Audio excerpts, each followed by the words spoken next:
Hi all, welcome to Pradipti Collections.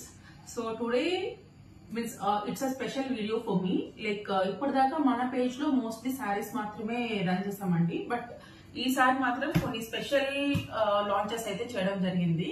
So అన్ని 1 by 1 these are like samples, but ఇంకా మన దగ్గర stock ఉంది అండ్ ఇంకా స్టాక్ ట్రాన్సిట్ లో కూడా ఉంది. బట్ ఈ స్పెషల్ అకేషన్ లో నేను మీ అందరికి ఇవన్నీ రివీల్ చేద్దాము అనేసి అయితే అన్పాకింగ్ వీడియో చేద్దామని స్టార్ట్ చేశాను. So let me open 1 by 1.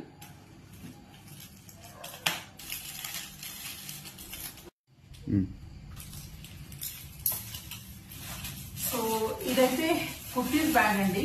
So నా పేజ్ లో ఏంటంటే like most of the software employees or any person like who wants to wear comfortable fabrics in reasonable price. So వాళ్ళ కోసం అయితే నేను స్పెషల్ గా లాంచ్ చేశానండి. Each particular kurti will have multiple sizes. So ఇవన్నీ నేను డీటెయిల్ గా అయితే మీకు సెపరేట్ వీడియోస్ లో చూపిస్తాను. ఇలా చాలా చాలా స్టాక్ అయితే రీస్టాక్ అయింది మన దగ్గర. సో ఇవన్నీ like as of now few sets వచ్చాయండి. ఈ సెట్స్ కానీ క్లిక్ అయితే నేను మళ్ళీ రీస్టాక్ చేయిస్తాను. కలెక్షన్ మాత్రం చాలా చాలా రీజనబుల్ ప్రైస్ అండ్ చాలా వర్త్ ఫ్యాబ్రిక్ అండి. Every fabric is like quality అన్నమాట. మంచి క్వాలిటీతో మంచిగా ఉంది. సో మీరైతే చూడొచ్చు. నేను ఎవ్రీథింగ్ 1 by 1 నేను